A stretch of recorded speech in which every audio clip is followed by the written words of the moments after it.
হে যুবতী বোন, একটু শোনো। এই যে তুমি আয়নার সামনে দাঁড়িয়ে আছো, চুল ঠিক করছো, পোশাকটা ঠিক আছে কিনা ভাবছো, কিন্তু একবারও কি ভেবেছো এই মুখটা একদিন কাফনে ঢাকা পড়বে? এই চোখ যেগুলো আজ মানুষের দিকে তাকিয়ে লজ্জা ভুলে যাচ্ছে, একদিন মাটির অন্ধকারে বন্ধ হয়ে যাবে। হে বোন, আমি তোমায় ভয় দেখাতে আসিনি, আমি তোমায় জাগাতে এসেছি। আল্লাহ তোমাকে সুন্দর বানিয়েছেন, আলহামদুলিল্লাহ। নরম হৃদয় দিয়েছেন, লজ্জা দিয়েছেন, যেটা ইমানের অংশ। কিন্তু বোন, এই দুনিয়া তোমার এই সৌন্দর্যকে নিয়ামত হিসাবে দেখে না। এই দুনিয়া তোমাকে পণ্য বানাতে চায়, ভিউ বানাতে চায়, লাইক বানাতে চায়। তারা বলবে আরও দেখাও, আরও খোলামেলা হও, এটাই আধুনিকতা। কিন্তু বোন, জান্নাত কখনো আধুনিকতার দামে কেনা যায় না। তোমাকে বলা হয়েছে পর্দা মানে পিছিয়ে পড়া, পর্দা মানে স্বাধীনতা নেই। কিন্তু প্রিয় বোন, একটু ভেবে দেখো, হীরা কি খোলা রাস্তায় ফেলে রাখা হয়, নাকি যত্নে বাক্সে রাখা হয়? আল্লাহ তোমাকে ঢেকে রাখতে বলেছেন, কারণ তুমি দামি। পর্দা তোমার শিকল না, পর্দা তোমার মুকুট।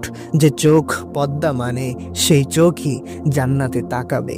হে যুবতী বোন, এই অংশটা খুব মন দিয়ে শোনো।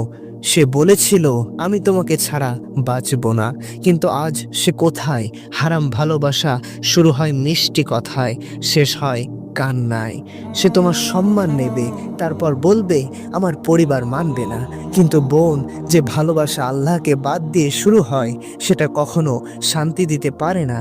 যে হাত নিকাহ ছাড়া ছুঁয়ে গেছে, সে হাত কিয়ামতের দিন সাক্ষ্য দেবে। প্রিয় বোন, শেষ কবে তুমি মন দিয়ে নামাজ পড়েছো?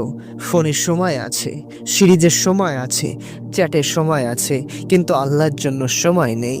যে হৃদয় সেজদা জানে না, সে হৃদয় শান্তি চিনে না। নামাজ তোমার বোঝে না, নামাজ তোমার আশ্রয়। যেদিন তুমি কাঁদতে কাঁদতে সেজদায় পড়বে, সেদিনই বুঝবে এই দুনিয়ায় কেউ ছিল না আল্লাহ ছাড়া। হে বোন, তুমি ভাবছো আমি তো এখনো তরুণী, কিন্তু কবর কি বয়স দেখে? গতকাল যে মেয়েটা বিয়ে নিয়ে স্বপ্ন দেখছিল, আজ সে হয়তোবা কবরের বাসিন্দা। মৃত্যু নোটিশ দেয় না, সে ইনবক্সে মেসেজ পাঠায় না। একদিন হঠাৎ তোমার নামও বলা হবে। সেদিন রূপ কোনো কাজে আসবে না, সেদিন ফলোয়াররা কোনো কাজে আসবে না। কাজে আসবে শুধুমাত্র তোমার আমল। হে যুবতী বোন, এখনো সময় আছে। তুমি চাইলেই আজ থেকেই বদলে যেতে পারো। একটা নামাজ দিয়ে, একবার তাওবা দিয়ে।